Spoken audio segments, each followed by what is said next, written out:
ஒரே நாளில் 10,000 to 15,000 சம்பாதிக்கிறார். எனக்கு பார்த்துட்டு என்னடா நம்ம ஒரு மாதம் ஃபுல்லாக 10,000 to 15,000 பற்றி யோசிச்சுட்டு இருக்கிறோம், இங்கே ஒரே நாளில் 10,000 to 15,000 25,000 சம்பாதிக்கிறாங்க. அந்த கரெக்டாக அந்த லோன் அமௌண்ட் வந்தனையும் அந்த அமௌண்ட்டை வந்துட்டு என்ன பண்ணுறேன், இதில் இன்வெஸ்ட் பண்ணலாம் அப்படின்னு சொல்லிட்டு இதில் இன்வெஸ்ட் பண்ண ஷேர் மார்க்கெட்டில். ஆமாம், ஷேர் மார்க்கெட்டில் மொத்த பணமும் போயிடுச்சு. 30 lakh மாடலில் இன்வெஸ்ட் பண்ணுறப்ப மினிமம் வந்துட்டு 1 lakhங்கிறது நம்ம ஏர்ன் பண்ணலாங்க மேம். ஓகேங்களா? அது வந்துட்டு அதுக்கு மேலேயும் பண்ணுறது அதுக்கு மேலேயும் பண்ணுறது அவங்க கையில் இருக்குது. நம்ம காலத்துக்கு ஏற்ற மாதிரி மாறிக்கணும். மாறலைன்னா இல்லை நான் சீனி கடை தான் வச்சுருப்பேன்னா இன்றைக்கி வந்துட்டு அவங்க ரிஸ்க் எடுக்கணுங்க. நான் பிஸ்னஸ் பண்ணணும்னு நினைக்கிறேன்னா அந்த ரிஸ்க் எடுக்கணும். அந்த ரிஸ்க்கு வந்துட்டு அவங்களோட சக்திக்கு தகுந்ததாக இருக்கணும். இன்றைக்கி வந்துட்டு நானே பார்த்தீங்கன்னா 5 lakhக்காக வந்துட்டு என்னோட வாழ்க்கையை முடிச்சுக்கலாம்னு நினச்சேன். இன்றைக்கி பார்த்தீங்கன்னா என்னோட பெர் டே டர்ன் ஓவரே 5 lakhங்கிறது பேசிக்காக இருக்குது. நான் இந்த அளவுக்கு மாறுவேங்கிறது எனக்கு அன்னைக்கு தெரியாது. அது மாதிரி நம்ம லைஃப் சேஞ்ச் ஆகும். ஒரு பிஸ்னஸ் பண்ணணும்னு நினைக்கிறவங்க 30 லட்சம் வச்சுருந்தா தான் பண்ண முடியும் அப்படிங்கிறது இல்லாமல் நம்ம எந்த பிஸ்னஸ் பண்ணாலும் கஸ்டமரை நல்லா கேர் பண்ணுங்க. இந்த சைடில் நம்மளுமே சண்டை போடுவோம், நம்ம ஃபேமிலிக்குள்ளேயே ஏதோ ஒன்று பண்ணியிருப்போம். ஆனால் நம்ம கஸ்டமர்கிட்ட இருக்கிறப்ப நம்ம அந்த கஸ்டமரை கேர் பண்ணணும். அதை மட்டும் நம்ம பண்ணோம்னாவே போதுங்க. எந்த பிஸ்னஸாக இருந்தாலும் நல்லா சக்ஸஸ். விகினூட்ஸ் நேயர்களுக்கு வணக்கம். இந்த நேர்காணலில் நம்ம கூட யார் இணைஞ்சிருக்காங்க அப்படின்னா ஐமொபைல்ஸுடைய மேனேஜிங் டைரக்டர் திரு சசிகுமார் அவர்கள் தான் இணைஞ்சிருக்காங்க. பேச நிறைய விஷயங்கள் இருக்குது, பேசலாம் சார். வணக்கம். வணக்கம். ஐ திங்க் நீங்கள் 2012 தான் இந்த பிஸ்னஸ்க்குள்ளே வந்திருக்கீங்க. ஸோ அதுக்கு முன்னாடி என்ன பண்ணிட்டு இருந்தீங்க? ஃபஸ்ட்டு என்னோட பேக்ரவுண்ட் பார்த்தீங்கன்னா ரொம்ப மிடில் கிளாஸ் ஃபேமிலி. அதாவது என்ன, ஒரு சைக்கிள் கூட வந்துட்டு ஒரு பழைய சைக்கிள், செகண்ட் ஹேண்ட் சைக்கிள் வாங்கி ரன்னிங் ஆகக்கூடிய கண்டிஷனில் இருக்கிற ஒரு ஃபேமிலியிலேருந்து தான் நாங்கள் வந்தோம். அப்போ சின்ன சின்ன செலவு கூட நம்ம யோசிச்சு செலவு பண்ணுவோம். ஏதாச்சும் ஒரு பொருள் வாங்கினா கூட யோசிப்பாங்க, ஒரு சைக்கிள் வாங்கி கொடுக்கணும்னா யோசிப்பாங்க.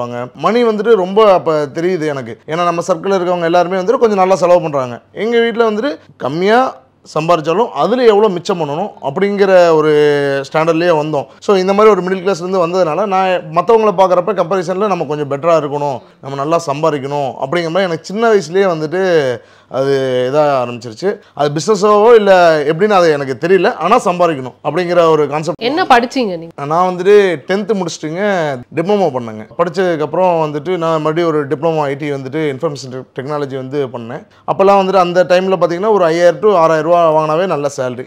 ஸோ மொபைல் ஸ்டோரில் வேலை இருக்குது, இந்த மாதிரி 10,000 வரையும் சம்பாதிக்கலாம் அப்படின்னு நான் உடனே வந்துட்டு அங்கே போனேன். ஒரு 10 months ஒர்க் பண்ணேன். அப்புறம் மொபைல் ஸ்டோர்லேருந்து வந்ததுனால மொபைல் சேல்ஸ் ஸ்கில் இருக்குது அப்படிங்கிறத நான் அங்கே தெரிஞ்சுக்கிட்டேன். ஸோ அப்போ நமக்கு இன்ட்ரெஸ்ட் இருக்குது அப்படிங்கிறத அங்கே நான் உணர்ந்தேன். ஸோ அதனால் நம்ம மொபைல் ஸ்டோரே வைக்கலாம், மொபைல் ஷாப் மாதிரி வைக்கலாம் அப்படின்னு தான் வந்தோம். என் ஃப்ரெண்டு நானும் சேர்ந்து பண்ணலான்ட்டு வெளியே வந்தோம். 5,000 6,000 மற்றவங்க வாங்குறாங்கன்னா 10,000 வாங்கிட்டு இருந்தாங்கன்னா நான் வந்துட்டு 15 to 20 ரூபா வரையும் வாங்கிட்டு இருந்தேன். 10 monthsலேயே இந்த அளவுக்கு வந்தாச்சு. இப்போ அதை ட்ராப் அவுட் பண்ணால் வீட்டில் வந்து வேணாங்கிறாங்க. ஃபேமிலி வந்து நல்லா போயிட்டுருக்கு, நீ தேவையில்லாமல் பண்ணாத, பிஸ்னஸ் பண்ணாத. ஏன்னா எங்கள் அப்பா வந்துட்டு சின்ன வயசுலேருந்து என்ன ஆகிட்டாங்க, அந்த குறுகிய இதுக்குள்ளே வாழ்ந்துட்டாங்க. அது சேஃப் ஜோன்லேயே இருந்துட்டாங்க. நிறைய பேர் பண்ணுறது நம்மளே பார்க்குறோம். பிஸ்னஸ் பண்ணி லாஸ் ஆகி அப்புறமேட்டு என்னென்னமோ ஆகுது. ஸோ அதனால் வேணாம் எங்கள் வீட்டில் ஒத்துக்கவே இல்லை. அப்புறம் நானும் என் ஃப்ரெண்டு சேர்ந்து பண்ணலான்னு வந்தோம். அப்புறம் பார்த்தீங்கன்னா என் ஃப்ரெண்டும் பார்த்தீங்கன்னா திடீர்னு வந்துட்டு வேணாம், நான் வரல, வெயிட்டில் வேணான்ட்டாங்க அப்படின்ட்டாரு. இப்போ நான் அங்கேருந்து 15 to 18 ரூபா சேலரி வாங்கிட்டு இருக்கிறத விட்டுட்டு வந்துட்டேன். தென் அதுக்கப்புறமேட்டு பார்த்தீங்கன்னா கடையும் இல்லை, இப்போ என்கிட்ட பணமும் இல்லை, எங்கள் வீட்லேயும் சப்போர்ட் பண்ணல. அப்புறம் எங்கள் அம்மாட்ட அது இதுன்னு பேசி அப்புறம் எங்கள் அம்மாவும் எங்கள் அக்காவும் சேர்ந்து தான் வந்துட்டு சப்போர்ட் பண்ணாங்க. ஒரு சின்ன ஷாப்பாக வந்துட்டு ரீசார்ஜ் கடை மாதிரி வச்சோம். சின்னதாக கொஞ்சம் கொஞ்சமாக மக்களுக்கு சர்வீஸ் கொடுத்து ஒவ்வொருத்தரையும் கேர் பண்ணி, ஒவ்வொருத்தரையும் இண்டிவிஜுவலாக கேர் பண்ணி ப்ராடக்ட் என்கிட்ட இருக்காது. 5,000 ரூபாய்க்கு தான் மொத்த ப்ராடக்ட்டே இருக்கும். அந்த இதை வச்சு இன்னைக்கு கேட்குறாங்கன்னா நோட்ஸ் எழுதி வச்சுட்டு அடுத்த நாள் காலையில் அவங்களுக்கு ஃபோன் பண்ணி வாங்கி கொடுக்குறது. இந்த மாதிரி சின்னதாக பண்ண ஆரம்பித்தேன். 6 மாதத்துலேயே ஒரு அந்த கடை நல்லா கட்டிட்டேன். அப்புறம் 2வது ஒரு கடை போடலாம் அப்படின்னு சொல்லிட்டு 2வது ஒரு கடையும் போகிறோம். அந்த கடையும் ஒரு 3 மாதம் நல்லா ரன் ஆச்சு. இந்த இன்பிட்வீன் கேப்பில் வந்துட்டு என்ன ஆயிடுச்சுன்னா, நான் சரி 3வது ஒரு கடை போடலான்ட்டு போனது தான் என் லைஃபோட டர்னிங் பாயிண்ட்டுன்னே சொல்லலாம். அந்த 3வது கடை போடுறதுக்கு எங்கள் மாமாட்ட அப்ரோச் பண்ணேன். எங்கள் தாய் மாமாட்ட அப்ரோச் பண்ணுறப்ப அவர் வந்துட்டு ஒரு 5 lakh வந்துட்டு அவங்க வீட்டை வச்சு வாங்கி கொடுக்குறதா இருந்தார். அப்போ வாங்கி கொடுக்குறப்ப அந்த இதெல்லாம் நடந்துருக்கு. நான் ஷேர் மார்க்கெட்டில் எங்கள் மாமாவோட ஆஃபீஸ் வச்சுருக்கேன். அங்கே போகிறேன். அங்கே போயிட்டு 1 month இந்த ப்ராசஸ், இந்த சைடில் லோன் ப்ராசஸ் நடக்குது, இந்த சைடில் நான் ஷேர் மார்க்கெட் ஆஃபீஸ் போகிறேன்.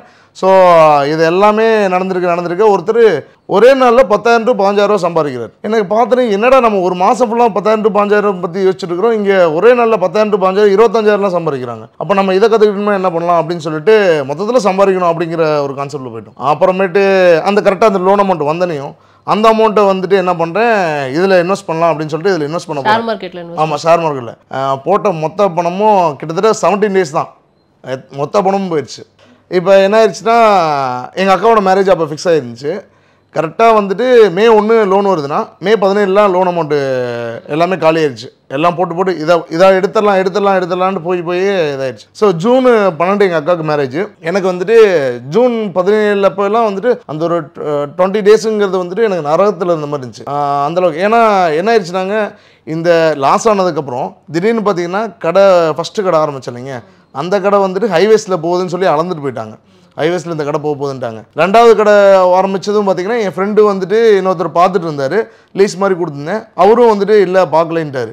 தென் 3வது ஷேர் மார்க்கெட் லாஸு.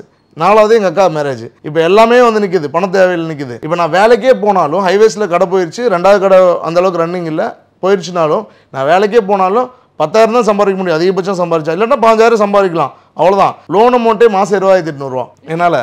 அதனால் எனக்கு ரொம்ப டிப்ரெஷன் ஆகி நைட்டு 2 மணிக்கெலாம் முழிச்சுட்டு நடந்துகிட்டே இருப்பேன். இந்த மாதிரிலாம் நிறைய விஷயங்கள் பார்த்து ஜூன் 12 எங்கள் அக்கா மேரேஜ். ஜூன் 1 வீட்டில் சொல்லிட்டேன். அப்புறம் வீட்டில் வந்துட்டு சரி என்னென்னு பார்த்துக்கலாம், நீ ஒன்றும் பிரச்சனை இல்லை, நீ பண்ணுறதை பண்ணு அப்படின்னு சொன்னாங்க. அப்புறம் அதுக்கப்புறம் ஆரம்பித்தேன். அந்த 2வது கடையை கொடுத்தேன்.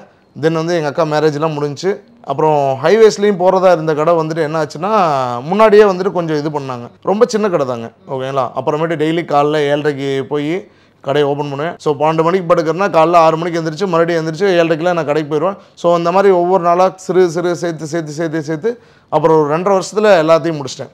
இந்த 2.5 வருஷம் முடிஞ்சு இந்த 3 வருஷம் ஆயிடுச்சுங்க இந்த கடையெல்லாம் முடிஞ்சு. தென் அப்புறமேட்டு பார்த்தீங்கன்னா லவ் மேரேஜ் பண்ணாங்க. மேரேஜ் ஆகி ஒரு 6 மந்த்ஸ்லேயே வந்துட்டு பேங்க் லோன் அப்ரோச் பண்ணோம். ஒரு 6 lakh லோன் வந்துச்சுங்க.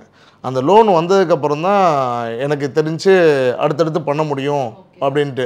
ஏன்னா நான் என்னன்னா ஒரே பிஸ்னஸை நம்பி நான் இருந்ததுனால, ஒரே இடத்த நம்பி இருந்ததுனால எனக்கு லாஸ் ஆச்சுன்னா, நான் இப்போ அந்த பள்ளிப்பாளைய கடைன்னு எனக்கு இல்லாட்டினா எனக்கு பிஸ்னஸே இல்லை அப்படிங்கிற மாதிரி இருந்துச்சு. ஸோ நம்ம மல்டிபிள் அவுட்லெட் போட்டே ஆகணும் அப்படிங்கிறத நான் முதலே முடிவு பண்ணிட்டேன். ஸோ அப்போ 2வது ஒரு கடை ஓப்பன் பண்ணுறோம். அந்த 6 லட்சமும் அதே கடையில் போட்டோங்க. தென் ஒரே மாதத்தில் பார்த்தீங்கன்னா ஆப்போசிட்டில் ஒரு நல்ல கடை வந்துச்சுங்க. நம்ம ஃபஸ்ட்டு பண்ணிட்டு இருந்ததில்ல, அந்த கடை கிடைச்சா நமக்கு நல்லா இருக்கும்னு தெரியும். அந்த கடை வந்துட்டு 1 மந்த்லேயே வந்துச்சு. இந்த 2வது கடை போட்டேன்னு உடனே என்ன பண்ணேன், இந்த 2 கடையில் வர வருமானத்தை வச்சு அந்த கடைக்கு வந்துட்டு வாடகையே வந்துட்டு 15,000ங்க. ஆனால் அட்வான்ஸு என் கையில் 20,000 தான் இருக்குது. 20,000 கொடுத்துட்டு நான் கொடுத்துறேங்கன்னு சொன்னேன். இப்போ வரைக்கும் அந்த கடைக்கு அட்வான்ஸ் 20,000 தான் இருக்குது. அந்த கடையும் ரன் பண்ணோம். தென் அதுக்கடுத்து பார்த்தீங்கன்னா இந்த இன்பிட்வீன் கேப்பில் இந்த 2வது போட்ட கடை வந்துட்டு பில்டிங் ஓனர் வந்துட்டு பக்கத்தில் பெரிய ஷோரூம் வருது அப்படின்ட்டாங்க. ஸோ அந்த கடையும் நீங்கள் எடுக்கிற மாதிரி இருக்கும் அப்படிங்கிற மாதிரி சொன்னோன்னையும் அப்புறம் மறுபடியும் வந்துட்டு பேசி நான் அந்த பெரிய கடையாக இருக்கிறத வந்து நான் பாதியாக எடுத்து அந்த இதை மெயின்டைன் பண்ணிங்க. அடுத்து 4வது கடைங்க மறுபடியும் அங்கேயே அந்த மொபைலுக்கான ஷோரூம் மல்டிபிள் ஷோரூம்ஸ் நீங்கள் வந்து அப்போவே ஆரம்பிச்சிட்டீங்க. ஆமாங்க. அப்போ நீங்கள் ஆரம்பிச்சப்ப ஆக்சுவலி வந்துட்டு என்னன்னா மொபைல் ஷோரூம் அப்படிங்கிற ஆரம்பிச்சப்ப அப்போ எல்லாருமே ஆரம்பிச்சாங்க. ஹெவி காம்படிஷன் நீங்கள் ஆரம்பிச்ச டைமில் இருந்திருக்கும். ஸோ இப்போ நான் வந்து 2-3 பிராண்ட் பேர் அவங்களாம் வந்து அந்த டைமில் தான் ஆரம்பிச்சாங்க. அந்த மாதிரி ஒரு டைமில் தான் ஆரம்பிச்சாங்க. அதில் நீங்கள் எப்படி ஸ்டாண்ட் அவுட் பண்ணீங்க? இப்போ எங்கிறது ப்ராடக்ட் பேஸ்டு இதுங்க சர்வீஸுங்க. இப்போ வந்துட்டு நீங்கள் ஒரு டேஸ்ட் காட்டிலாம் நம்ம அந்த கஸ்டமரை வர வைக்க முடியாது, ஓகேங்களா. ஒரு நல்ல கேர் கொடுத்து தான் நம்ம வர வைக்க முடியும். ஸோ நம்ம நல்ல கேரிங் கொடுக்க முடியும் அப்படிங்கிறத நான் ஃபஸ்ட்டு தெரிஞ்சுக்கிட்டேங்க. ஒரு விஷயம் நல்லா யோசிச்சு பாருங்கள், நீங்கள் ஒரு ட்ரெஸ் எடுக்கிறீங்க, நகை எடுக்கிறீங்க, நம்ம ஒரு 2 கடை செட் ஆகிருக்கும் மைண்டில்.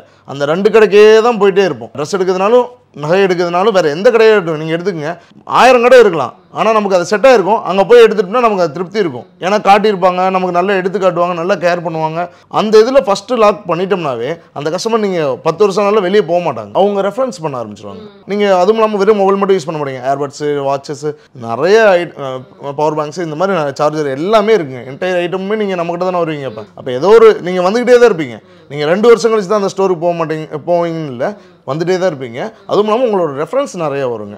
ஓகே, இப்போ நீங்கள் ஆரம்பிக்கும் போது உங்களுக்கு தெரிஞ்சிருக்கும். இப்போ ஒவ்வொரு பிஸ்னஸ்லேயும் வந்து என்ன ப்ளஸ்ன்னு வெளியில் இருக்கிறவங்க இது ஆரம்பித்தா இவ்வளோ வருமானம் வரும், இது ஆரம்பித்தா இவ்வளோ வருமானம் வரும் அப்படின்னு வெளியிலேருந்து பேசலாம். பட் உண்மையாக என்ன மைனஸ் அப்படிங்கிறது உள்ளே இருக்கிறவங்களுக்கு தான் தெரியும். அப்படி மொபைல் ஸ்டோர் வைக்கிறதுல என்ன மாதிரி விஷயங்கள் வந்து ரொம்ப கேர்ஃபுல்லாக இருக்கணும்னு நீங்கள் நினைக்கிறீங்க? எல்லாத்துலேயுமே ஆட் ஆன் ப்ராடக்ட்ஸ்ன்னு இருக்குங்க.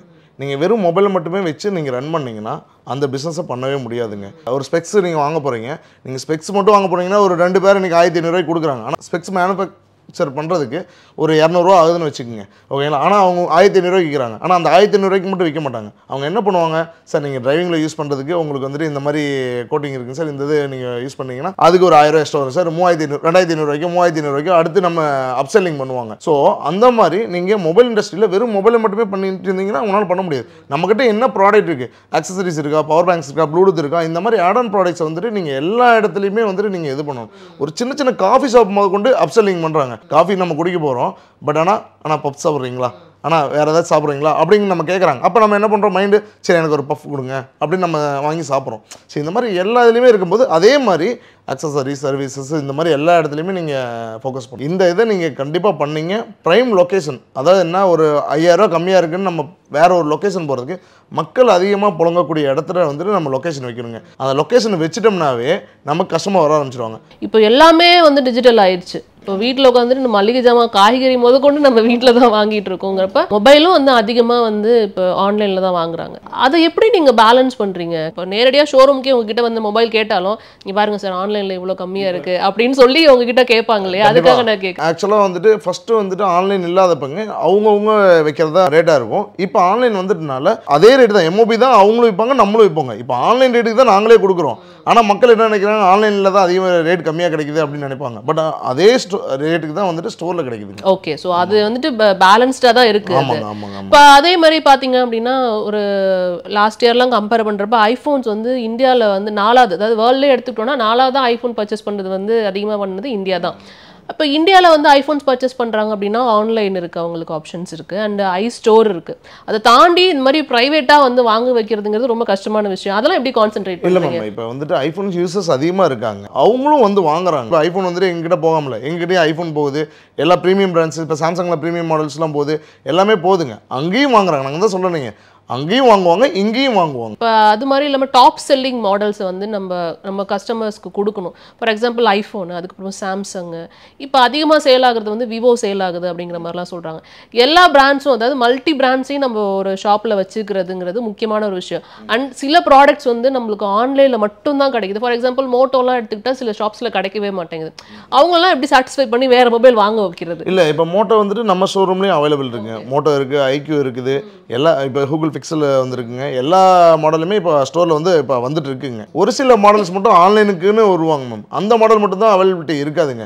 பட் என்னன்னா அதுக்கு சர்வீஸ் வைஸில் நீங்கள் எதிர்பார்க்க முடியாது. ஓகே, ஸோ இப்போ ஆன்லைனில் சில விஷயங்கள் வாங்கும்போது சர்வீஸ் வைஸ் நீங்கள் எதிர்பார்க்க முடியாது. ஏதோ இன்கேஸ் வந்துட்டு ஒரு ப்ராப்ளம்னா கூட உங்களால் பண்ண முடியாது. நான் வந்துட்டு ஒரு ஸ்டோருக்கு போய் நான் ஒரு மொபைல் வாங்குறேன்னா வாரண்டி, எக்ஸ்டென்ஷன் வாரண்டி, அது இதுன்னு இது பண்ணுங்க அது பண்ணுங்கன்னு நம்மளை வந்துட்டு லைட்டாக பிரைன் வாஷ் பண்ணுறாங்க அப்படிங்கிறதால சில கம்ப்ளைண்ட்ஸாக இருக்குது. அதை நீங்கள் எப்படி பார்க்குறீங்க? மேம், அதாவது என்னென்னா நம்ம சொல்கிறோம், அவங்களுக்கு வேணும்னா அதை எடுத்துக்கலாம். ஆனால் நீங்கள் அந்த சர்வீஸ் இருக்குங்கிறதையே நீங்கள் சொல்லினா அது ஃபஸ்ட்டு அவங்களுக்கு தெரியாது. புஷ்ஷிங் வேறங்க, புஷ் பண்ண வேணாங்க, எந்த கஸ்டமரையும் நீங்கள் புஷ் பண்ண வேணாம். ஆனால் நம்ம கொடுக்குற சர்வீஸை நம்ம சொல்லிடணும். அது எல்லாரும் என்ன பண்ணுறாங்கன்னா, ஒரு சிலர் வந்துட்டு நம்மளை கன்வெர்ட் பண்ணுறாங்க அப்படின்னு நினைப்பாங்க. ஆனால் ப்ராடக்ட் நம்ம சொல்கிறது நம்மளோட கடமை, ஆனால் புஷ் பண்ணக்கூடாது. நிறைய பேர் புஷ்ஷும் பண்ணுவாங்க. ஆமாங்க ஆமாங்க, அது இருக்குங்க. இதெல்லாம் ஓகே, நீங்கள் வந்து மொபைல் ஸ்டோர்லாம் வச்சுருக்கீங்க, ஓகே. பட் இந்த ஃப்ரான்ச்சைசி மாடல் அப்படிங்கிறது வந்து எப்படி ஸ்டார்ட் பண்ணீங்க, அது ஏன் ஸ்டார்ட் பண்ணீங்கன்னு தெரிஞ்சுக்கலாமா? நாங்கள் ஃப்ரான்ச்சைசி மாடலில் வந்து காரணங்க, இப்போ ஒரு ஸ்டோரை ஓப்பன் பண்ணணும்னா ஃபஸ்ட்டு இன்வெஸ்ட்மெண்ட்டுங்க, தென் மெயின்டெனன்ஸுங்க. மெயின்டெனன்ஸ் வந்துட்டு நம்ம அங்கே இருந்து பார்த்தா தான் நம்ம அந்த கஸ்டமரோட கேர் எப்படி போயிட்டுருக்கு, ஒவ்வொரு கஸ்டமர் எப்படி ரிவ்யூ சொல்கிறாங்க, இதெல்லாமே நமக்கு தெரியும். ஸோ அதனால தான் வந்துட்டு ஃப்ரான்ச்சைசி மாடலே ஃபஸ்ட்டு அதனால தான் ஒர்க் ஆகுதுங்க. இப்போ எங்கேயோ இருந்துட்டு ஒருத்தவங்க கொடுக்குறாங்கன்னா அவங்க இன்வெஸ்ட்மெண்ட்லாம் அவங்களுக்கு இருக்குங்க. பட் ஆனால் மெயின்டைன் பண்ண முடியாதுங்க. மேன் பவரை மெயின்டைன் பண்ணணும், ஸ்டோரை மெயின்டைன் பண்ணணும், வந்த கஸ்டமருக்கு ஏதோ ஒரு ப்ராப்ளம்னா அதுக்கு சொல்யூஷன் கொடுக்கணும். இந்த மாதிரி விஷயங்களுக்காக தான் நாங்கள் இந்த மாடலுக்கு வந்திருக்கோங்க. இப்போ எங்ககிட்ட ஃப்ரான்ச்சைசி மாடல் எடுக்கிறனால என்ன யூஸ்னால், ஒரு ஃபஸ்ட்டு நீங்கள் வந்துட்டு ஒரு ஸ்டோராக ஒரு இடம் லொக்கேஷன் வந்துட்டு காலியாக இருக்குது, உடனே நம்ம போட்டலான்னு போடக்கூடாது. உங்களை அந்த மார்க்கெட்டோட சைஸ் என்ன, அது பக்கத்தில் என்னென்ன ஸ்டோர்ஸ் இருக்குது, உங்களை எவ்வளோ வாக்கிங்ஸ் இருக்குது, எவ்வளோ கார்ஸ், எவ்வளோ பைக்கு போகுது, பார்க்கிங் இருக்கா, இந்த மாதிரி எல்லா விஷயத்தையும் பார்த்தா ஃபஸ்ட் லொக்கேஷனே சூஸ் பண்ணுவோம். தென் வந்துட்டு அதுக்கப்புறமேட்டு என்னென்ன ப்ராடக்ட்ஸ் இருக்குன்னே உங்களுக்கு தெரியாது. விவோ, ஓப்போ, சாம்சங் உங்களுக்கு தெரிஞ்ச ஒரு 10 பிராண்டா, அப்போ தெரியாத பிராண்டும் இருக்கும். அந்த பிராண்டோட டிஸ்ட்ரிபியூட்டர் பிடிக்கிறதே உங்களுக்கு கஷ்டமாக இருக்கும். நீங்கள் இப்போ இங்கேயே ஆரம்பிக்கிறீங்கன்னா இங்கே நீங்கள் இருக்க டிஸ்ட்ரிபியூட்டர் யாருன்னு சொல்ல மாட்டாங்க யாருமே. இன்றைக்கி அண்ணன் தம்பியே வந்துட்டு பார்த்தீங்கன்னா ஒரு பிஸ்னஸில் வந்துட்டு சொல்லுவாங்க, நல்லா இருக்கும்னு நினைப்பாங்களே தவிர நம்மளை விட மேலே போயிட்டாங்கன்னா என்ன ஆகும் அப்படிங்கிற மாதிரி யோசிப்பாங்க.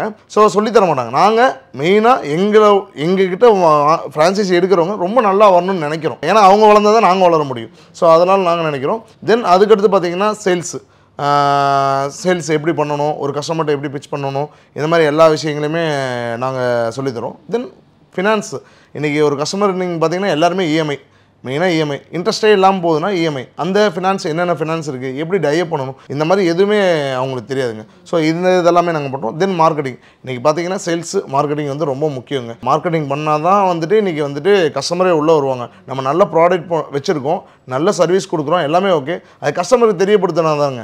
ஸோ அதுக்கு மார்க்கெட்டிங் ரொம்ப முக்கியமான விஷயம். இப்போ நீங்களே பார்த்தீங்கன்னா ஒரு சோப்பு விளம்பரம், ஷாம்பு விளம்பரம் நம்ம திரும்பி திரும்பி பார்க்குறோம். அந்த ஷாம்புவோ சோப்போ ஏதோ ஒன்று பண்ணிக்கிட்டே இருக்கிறாங்க. காரணம் அந்த பிராண்டை அவங்க பதிய வச்சுக்கிட்டே இருக்கணும். ஸோ அதே மாதிரி நம்ம இருக்கிற ஏரியாவில் நம்ம பிராண்டை பதிய வச்சுக்கிட்டே இருக்கணும். நாங்கள் இருக்கிறோம், நீங்கள் வாங்க, நான் உங்களுக்கு நல்ல சர்வீஸ் கொடுக்குறோம் அப்படிங்கிறத இவங்க பதிய வச்சுட்டே இருக்கணும். இந்த இது எல்லாமே வந்துட்டு நாங்கள் என்டையராக நாங்கள் உங்களுக்கு பண்ணி கொடுத்துட்றோங்க. ஓகே. ஸோ ஃப்ரான்ச்சைசி மாடல் எப்படி சக்ஸஸ் ஆகும் நீங்கள் நம்புனீங்க? ஏன்னா நான் சொன்ன மாதிரி ஃப்ரான்ச்சைசிங்கிறது நம்மளோட ஓன் ப்ராடக்ட்டை வந்து நம்ம கொடுக்குறது அப்படிங்கிறது வந்து நிறைய இடங்கள்ல சக்ஸஸ் ஆகிருக்கு, நம்மளால் பார்க்க முடியுது. பட் இது ஒரு மல்டி பிராண்ட் ஷோரூம் மொபைல் அப்படிங்கிறது. ஸோ மல்டி பிராண்ட் ஷோரூம் வந்து ஃப்ரான்ச்சைஸியாக நீங்கள் உங்கள் நேமில் கொடுக்குறோம் அப்படிங்கிறது எப்படி வந்து ஒர்க் அவுட் ஆகும், நீங்கள் சக்ஸஸ் ஆகும் நீங்கள் நினச்சிங்க? ஃபஸ்ட்டு நான் ஒரு 4-5 இயர்ஸ் பிஃபோரே நான் இதை யோசிச்சேங்க. அதுக்கப்புறம் அதை ஸ்கிப் பண்ணிட்டேங்க. இது வந்து பண்ண முடியுமா என்னன்னு தெரியல. ஏன்னா வேற ஒருத்தவங்ககிட்ட நாங்கள் பை பண்ணி தான் நாங்கள் கொடுக்குறோம். வேற ஒரு பிராண்டில் விவோவோ ஓப்போவோ எந்த பிராண்டோ அந்த பை பண்ணி தான் நாங்கள் கொடுக்குறோம். அதுக்கப்புறமேட்டு தான் இப்போ ஒரு 2 இயர்ஸ் ஆச்சுங்க நாங்கள் இது மாடல் கொண்டு வந்து. இப்போ பார்த்தீங்கன்னா ரொம்ப சக்ஸஸாக போயிட்டுருக்குங்க. அதாவது என்னென்னா அவங்களுக்கு என்ன ப்ராடக்ட் இருக்குன்னே தெரியாது. இப்போ நீங்களே வந்துட்டு ஒரு மொபைல் ஸ்டோர் போகணுன்னா என்ன ப்ராடக்ட் இருக்குன்னு தெரியாதுன்னு நான் முதல்ல சொன்ன மாதிரி இப்போ நாங்கள் உங்களுக்கு எல்லாமே சொல்லி கொடுத்துருவோம். அப்போ உங்களுக்கு பிஸ்னஸ் பண்ணணும்னு ஐடியா இருக்குது, எப்படி பண்ணணும்னு தெரியாமல் இருக்கீங்க. ஸோ அதுக்கு நாங்கள் மாடலை கொடுக்குறோங்க. ஆமாம். ஸோ அப்போ என்ன ஆகுதுன்னா ஒரு கஸ்டமருக்கு எப்படி கேர் கொடுக்கணும் எல்லாத்தையுமே என்டையராக சொல்லி கொடுக்குறதுனால நீங்கள் டே ஒன்லேயே வந்துட்டு ஒரு 2 வருஷத்து உழைப்பை போட்டு நீங்கள் ஒரு விஷயத்தை கற்றுக்கிட்டாலும் அந்த இதை கற்றுக்கிட்டீங்களா அப்படிங்கன்னு பார்த்தா ஜீரோவாக கூட இருக்கலாம், இல்லைன்னா 50% இருக்கலாம், 100% இருக்கலாம்.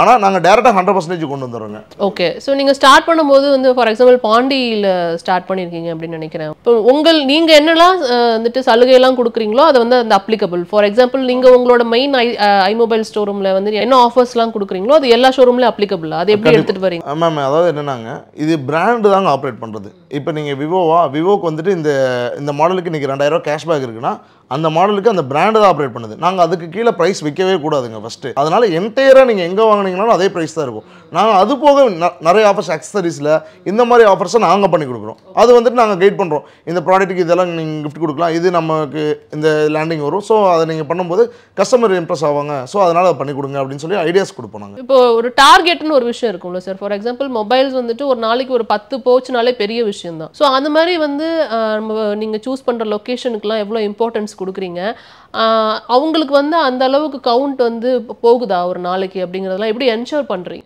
மேம் அதாவது என்னென்னா 4 to 5 மெம்பர்ஸ் போச்சுனாவே ஒரு நல்ல கவுண்டருங்க. அப்போ மந்த்லி வந்துட்டு 20 to 22 லேக் இந்த மாதிரி டர்ன் ஓவர் ஆகுங்க. இது கொஞ்சம் பெரிய கவுண்டராக போகிறோன்னா அப்போ 10 நம்பர்ஸ் இந்த மாதிரி எக்ஸ்பெக்ட் பண்ணுவோம். அப்போ அதுக்கேற்ற வந்துட்டு ஸ்டோரோட சைஸ் மாறும், ஸ்டோரோட ஸ்டாக் சைஸ் மாறும். அப்போ கஸ்டமர் வர என்ட்ரி அதிகமாக இருக்கும். அதுக்கேற்ற மாதிரி லொக்கேஷன் தான் நம்ம போடுவோங்க. ஸோ அந்த மாதிரி போட்டு நம்ம மார்க்கெட்டிங் பண்ணி உள்ளே வர வைக்கிறோங்க. ஓகேங்களா? அதை தக்க வைக்கிறது அந்த ஃப்ரான்ச்சைசி பண்ண வேண்டிய வேலைங்க. நிச்சயமாக. இப்போ நீங்கள் சொன்னீங்க இல்லையா, ஸ்டோரோட சைஸ் பொறுத்து கஸ்டமர்ஸோட நம்ம இது கெப்பாசிட்டி இது இன்க்ரீஸ் ஆகும் அப்படின்னு. ஸோ மினிமம் பட்ஜெட் என்ன? ஒரு ஒரு ஒரு ஃப்ரான்ச்சைசி இப்போ ஆரம்பிக்கணும் அப்படின்னா நம்ம வந்து உங்களை வந்து அப்ரோச் பண்ணுறாங்க, ஐமொபைல்ஸ் அப்ரோச் பண்ணுறாங்கன்னா மினிமம் பட்ஜெட் என்னவா இருக்கும்? 30 லேக்லேருந்து நாங்கள் ஸ்டார்ட் பண்ணுறோங்க. 50 லேக் 70 லேக் 1 இயர் வரைக்கும் நாங்கள் வச்சுருக்கோங்க. 30 லேக் மாடலில் இன்வெஸ்ட் பண்ணுறப்ப மினிமம் வந்துட்டு 1 லேக்ங்கிறது நம்ம ஏர்ன் பண்ணலாங்க மேம். ஓகேங்களா? அது வந்துட்டு அதுக்கு மேலேயும் பண்ணுறது அவங்க கையில் இருக்குங்க. ஒரு மொபைல் விற்கிறீங்க, ஒரு 20,000 விற்கிறீங்கன்னா ஒரு 1000 ருபீஸ் ப்ராஃபிட் வருதுன்னா அதே கஸ்டமர்கிட்ட நீங்கள் ஆட் ஆன் ப்ரைஸ் வேறு ஏதாச்சும் பண்ணுறீங்களா, தென் அந்த கஸ்டமர் கேர் கொடுத்து வேறு ஏதாச்சும் ப்ராடக்ட் வந்துட்டு வேணுமான்னு கேட்குறீங்களா, அவங்கள ரெஃபரன்ஸ் பண்ண வைக்கிறீங்களா, இது எல்லாமே அவங்கள சார்ந்து வந்துடுதுங்க. உள்ளே வர வைக்கிறது நம்ம பண்ணிட்டோங்க. அதுக்கடுத்து சஸ்டெயின் பண்ணுறது எல்லாமே அவங்க கையில் தாங்க இருக்குது. இப்போ ஸ்டாக்ஸ் பொறுத்த வரைக்கும் வந்து இப்போ சப்ளை பண்ணுறது அப்படிங்கிறது ரொம்ப முக்கியமான ஒரு விஷயம். ஸோ அது எப்படி நீங்கள் மேனேஜ் பண்ணுறீங்க? இந்த லாஜிஸ்டிக்ஸ்லாம் எப்படி ஹேண்டில் பண்ணுறீங்க? மேம் இப்போ 2 மணிக்குள்ளே பியூ ரைஸ் பண்ணிட்டோம்னா அடுத்த நாளே டெலிவரி கொடுத்துறோங்க. இப்போ நீங்கள் 2 மணிக்குள்ளே பேமெண்ட் பண்ணி பியூ ரைஸ் பண்ணிட்டீங்க, எங்கிட்ட என்ன அவைலபிலிட்டி இருக்கோ நான் அந்த அன்னைக்கு காலையிலேயே சொல்லிடுறோங்க. இப்போ இன்றைக்கி காலையிலேயே சொல்லிடுறோன்னா நீங்கள் 2 மணிக்குள்ளேயே பேமெண்ட் போட்டு ரைஸ் பண்ணிட்டீங்கன்னா நாங்கள் உங்களுக்கு அடுத்த நாளே டெலிவரி கொடுத்துட்றோங்க, கொரியர் பண்ணிடுறோங்க. அடுத்த நாள் காலையிலே வந்துடுதுங்க. நிச்சயமாக. ஸோ இப்போ எத்தனை ஸ்டோர்ஸ் திறந்துருக்கீங்க சார்? ஆக்சுவலாக பாண்டிச்சேரியிலே எங்களுக்கு தெரிஞ்ச ஒரு ஷோரூம் இருக்குது. ஆமாங்க மேம். இப்போ ஃப்ரான்ச்சைசி அவுட்லெட் மட்டும் இந்த ஒரு 4-5 மந்த்ஸில் வந்துட்டு ஒரு 6 அவுட்லெட் ஓப்பன் பண்ணிட்டுங்க. இப்போ வந்துட்டு 2 அவுட்லெட் வேலையாகிட்டு இருக்குங்க. ஸோ ஒருத்தவங்க வந்து ஃப்ரான்ச்சைசி எக்ஸ்பெக்ட் பண்ணுறாங்கன்னா அவங்களோட காமன் கொரிஸ் என்னவா இருக்குன்னா, இத்தனை பேர் நீங்கள் பார்த்துருப்பீங்க, அவங்களோட காமன் கொரிஸ் என்னவா இருக்குது? மேம் இவ்வளோ இன்வெஸ்ட் பண்ணுறோம், இப்போ 30 லட்சம் இன்வெஸ்ட் பண்ணுறோம். இப்போ 30 லட்ச ரூபா இன்வெஸ்ட் பண்ணுறப்ப நாங்கள் அதில் அவ்வளோ ரிஸ்க் எடுக்கிறோம், அவ்வளோ ப்ராஃபிட் எடுக்க முடியுங்களா, 1 லேக்னாச்சும் மினிமம் எடுக்க முடியுங்க அப்படின்னு கேட்குறாங்க. கண்டிப்பாக எடுக்க முடியும். ஏன்னா அந்த ஸ்டாக் 30 லட்சத்தில் பார்த்தீங்கன்னா 17 லட்சம் பக்கம் நீங்கள் ஸ்டாக்காகவே இருக்குங்க. அப்போ உங்களுக்கு ரிஸ்க்கு கம்மிங்க. என்றைக்கு வேணாலும் நீங்கள் கோல்டில் இன்வெஸ்ட் பண்ணி வச்ச மாதிரிங்க. ஸோ ஸ்டாக் எப்போ வேணாலும் நம்ம ஜீரோ பண்ணிக்க முடியுங்க. ஓகே, ஸோ அது நம்ம கிட்ட தான் இருக்கு. அது நம்ம கிட்ட தான் இருக்குது, உங்ககிட்ட தான் இருக்குது. நீங்கள் கோல்டில் இன்வெஸ்ட் பண்ணி வச்ச மாதிரிங்க. ஓகே, அதெல்லாம் எந்த மாதிரி லொகேஷன் ப்ரிஃபர் பண்ணுறீங்க நீங்கள்? அதாவது என்ன, நிறைய மொபைல் ஸ்டோர்ஸ் பக்கத்தில் இருக்கான்னு ஃபஸ்ட்டு பார்ப்போங்க. ஓகேங்களா, ஏன்னா அவங்க ஆல்ரெடி பிஸ்னஸ் பண்ணிட்டு இருப்பாங்க. அந்த ஸ்டோரில் இருக்க பிஸ்னஸே நமக்கு கொஞ்சம் இதாகும். தென் நம்ம ஓப்பன் பண்ணுறதுனால நமக்குன்னு ஒரு கஸ்டமர் வருவாங்க. தென் வாக்கிங் கஸ்டமர்ஸ் வருவாங்க. ஓகேங்களா, வாக்கிங் அதாவது அந்த வழியாக போகிறவங்க, பைக்கில் போகிறவங்க, இந்த மாதிரி கஸ்டமர்ஸ் வருவாங்க. ஸோ இங்கே ஒரு ஸ்டோர் ஓப்பன் பண்ணியிருக்காங்க அப்படின்ட்டு வருவாங்க. ஸோ இந்த மாதிரி இடத்த ப்ரைம் லொகேஷனை வந்துட்டு நாங்கள் முதல் சூஸ் பண்ணுவோங்க. ஓகே, ஸோ இதுதான் உங்களோட மினிமம் எக்ஸ்பெக்டேஷன். இப்போ வந்து ஃப்ரான்ச்சைசி கேட்குறாங்க அப்படின்னா அந்த மாதிரி தான் எக்ஸ்பெக்ட் பண்ணி. அதுக்கப்புறம் நாங்கள் மார்க்கெட் டேட்டா பார்ப்போங்க. டேட்டாலாம் பார்த்துட்டு தான் பண்ணுவோங்க. வெறும் இதை மட்டுமே பக்கத்தில் கடை இருக்குது அப்படிங்கிறத மட்டும் பார்க்க மாட்டோம். டேட்டாஸ் எவ்வளோ பண்ணிட்டு இருக்கிறாங்க, இந்த மாதிரி எல்லாத்தையுமே நாங்கள் விசாரிப்போம். ஸோ அடுத்து என்ன பிளான்ஸ் வச்சுருக்கீங்க? இப்போ ஃப்ரான்ச்சைஸ் ஓப்பன் பண்ணிட்டீங்க, அடுத்ததாக ஒரு 2-3 சைன் பண்ணியிருக்கிறோம் அப்படிங்கிறதெல்லாம் சொல்கிறீங்க. வேறு என்ன பிளான் இருக்குது? எக்ஸ்பென்ஷன் பண்ண போகிறீங்களா எப்படி? மேம் அதாவது என்ன, இந்த இயர் எண்டுக்குள்ளே ஒரு 50+ அவுட்லெட் நாங்கள் ஓப்பன் பண்ணணும் அப்படிங்கிற டார்கெட் வச்சுருக்கோங்க. நெக்ஸ்ட் இயருக்குள்ளே 100+ அவுட்லெட் நாங்கள் போகணும் அப்படிங்கிற ஒரு டார்கெட் வச்சுருக்கோம்.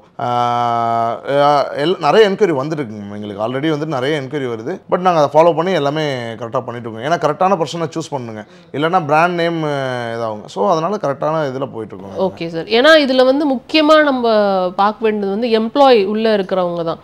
அவங்க தான் மொபைல் பற்றி எக்ஸ்பிளைன் பண்ண போகிறாங்க. அவங்களுக்கு எல்லாம் தெரிஞ்சால் தான் நம்ம வந்து வெளியில் வந்து வாங்குறவங்களும் வந்துட்டு அதை புரிஞ்சு வாங்குவாங்க. அவங்கள நீங்கள் எப்படி சூஸ் பண்ணுறீங்க? மேம் அதாவது என்ன, இப்போ பிராண்ட் சைட்லேருந்தே வந்துட்டு உங்களுக்கு சப்போர்ட் கொடுப்பாங்க. ஆமாங்க, ப்ரொமோட்டர்ஸ் கொடுப்பாங்க. விவோ, இப்போ சாம்சங், எந்த பிராண்டாக இருந்தாலுமே அதுக்கு உரிய நம்பர்ஸ் நம்ம பண்ணணும். இப்போ எக்ஸாம்பிள் விவோனா ஒரு 30-40 நம்பர் பண்ணால் வந்துட்டு அவங்க ப்ரொமோட்டர் கொடுப்பாங்க. அவங்க ப்ராடக்ட் எக்ஸ்பிளைன் பண்ணுறது எல்லாமே அவங்களே ட்ரைனிங்கும் கொடுத்துட்றாங்க, எல்லாமே பண்ணிடுறாங்க. அது போக நம்ம சைட்லேருந்து ட்ரைனிங் எல்லாமே கொடுக்குறோங்க நம்ம. ஓகே, ஸோ உங்கள் சைடுமே தனியாக அந்த ட்ரைனிங் கொடுக்குறோம். அது போக பிராண்ட் சைட்லேருந்து அந்த ப்ரொமோட்டர்ஸ் கொடுப்பாங்க. அவங்களே ஸ்டாஃப் சேலரி எல்லாமே அவங்களே பார்த்துருவாங்க. நம்ம எதுவுமே கொடுக்க தேவையில்லைங்க. ஆனால் ஒரு செட் ஆஃப் நம்பர் நம்ம பண்ணி கொடுக்கணும். Okay sir. மொபைல் பிஸ்னஸை பொறுத்த வரைக்கும் இப்போ நான் சொன்ன மாதிரி ஆல்ரெடி வந்துட்டு ஒரு ஹெவி காம்படிஷன் இருந்தாலுமே வந்து இன்னமும் வந்து ஆஃப்லைனில் வந்து வாங்குறவங்க நிறைய பேர் இருக்காங்க நீங்கள் சொல்கிறீங்க. ஸோ ஓவர் தி பீரியட் எப்படி இருக்கும்? ஃபார் எக்ஸாம்பிள் ஒரு 5 இயர்ஸ் கழிச்சு இந்த ஃபீல்டு எப்படி இருக்கும் நீங்கள் நினைக்கிறீங்க?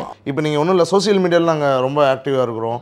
இப்போ மக்களை வர வைக்கிறதுக்கு எல்லாமே பண்ணுறோம். தென் வெப்சைட் இந்த இதெல்லாம் டெவலப் பண்ணிட்டு இருக்கிறோம். நம்ம காலத்துக்கு ஏற்ற மாதிரி மாறிக்கணும். காலத்துக்கு ஏற்ற மாறலைன்னா, இல்லை நான் சீடி கடை தான் வச்சிருப்பேன்னா இன்றைக்கி வந்துட்டு அவங்க அது அப்படியே இருந்திருக்க வேண்டியதான். This is highly competitive to survive in this industry. அது எப்படி நீங்கள் ஃபிட் ஆகுறீங்க? அப்படிலாம் ஒன்றும் இல்லைங்க. ஏன்னா நிறைய ஷோரூம்ஸ் இருக்குங்க உங்களுக்கு. அப்படி பார்த்தீங்கன்னா அவ்வளோ யூசர்ஸ் இருக்காங்க மேம். ஃபஸ்ட்டு வந்துட்டு மக்கள் வந்துட்டு யோசிக்கிறது என்னென்னா, ஆன்லைனில் வாங்குறாங்க இதுதான் யோசிக்கிறாங்க. பட் அவ்வளோ மக்கள் இருக்காங்க. எனக்கு உணவு, உடை, இருப்பிடம், அதுக்கு அடுத்து பார்த்தீங்கன்னா ஃபோனு. நீங்கள் காலைல சாப்பிடாம கூட வந்திருக்கலாம், ஆனால் நம்ம ஃபோன் இல்லாமல் நம்ம வந்திருக்க மாட்டோம். அந்தளவுக்கு முக்கியத்துவமாக இதுதான் இருக்குது. ஸோ பிஸ்னஸ் நல்லா போயிட்டுருக்குங்க. இன்னும் நல்ல க்ரோத் இருக்குங்க. இந்த இண்டஸ்ட்ரி வந்துட்டு ரொம்ப நல்லா க்ரோத் ஆகிட்டு. முதல்ல எல்லாம் பார்த்தீங்கன்னா 3 வருஷம் 4 வருஷம் ஒரே மாடல் இருக்குங்க. இப்போ யூசர்ஸ் கம்மிங்க. அப்புறம் எல்லாத்துக்கும் மொபைலை பற்றி தெரிய ஆரம்பிச்சதுக்கப்புறம் மாதம் 2 மாடலு 3 மாதத்துக்கு 2 மாடலு இந்த மாதிரி விட ஆரம்பிச்சிட்டாங்க கம்பெனிஸ்.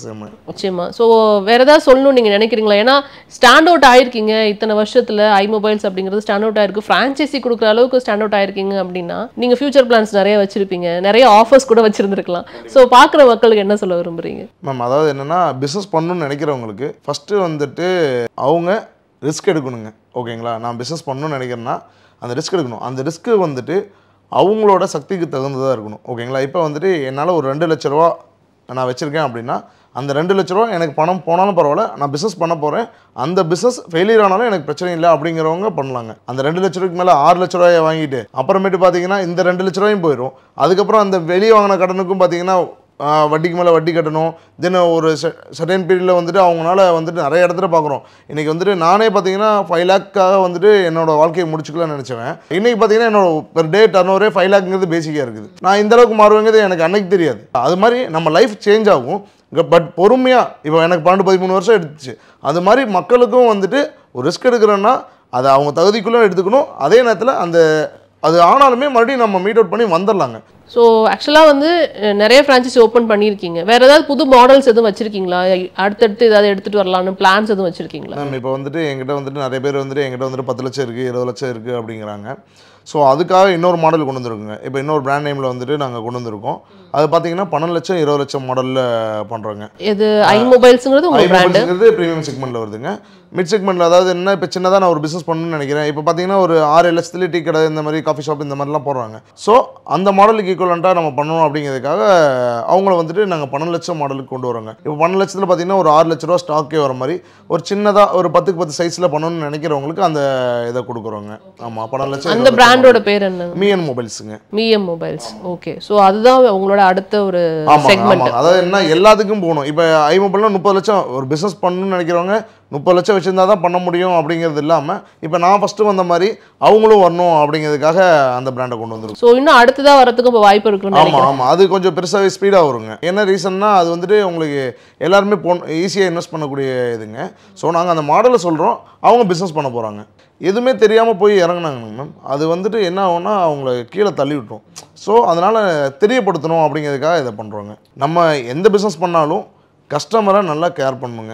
அந்த கஸ்டமரை நமக்கு இந்த சைடில் நம்மளுமே சண்டை போடுவோம், 2 விஷயத்தை நம்ம ஃபேமிலிக்குள்ளேயே ஏதோ ஒன்று பண்ணியிருப்போம். ஆனால் நம்ம கஸ்டமர்கிட்ட இருக்கிறப்ப நம்ம அந்த கஸ்டமரை கேர் பண்ணணும். அதை மட்டும் நம்ம பண்ணோம்னாவே போதுங்க, எந்த பிஸ்னஸாக இருந்தாலும் நல்லா சக்ஸஸ் பண்ணலாங்க. ஸோ பிஹைண்ட் சார்பாக உங்களுக்கு வாழ்த்துக்கள் சொல்லிக்கிறேன். And all the best too sir. Thank you so much for your time. Thank you.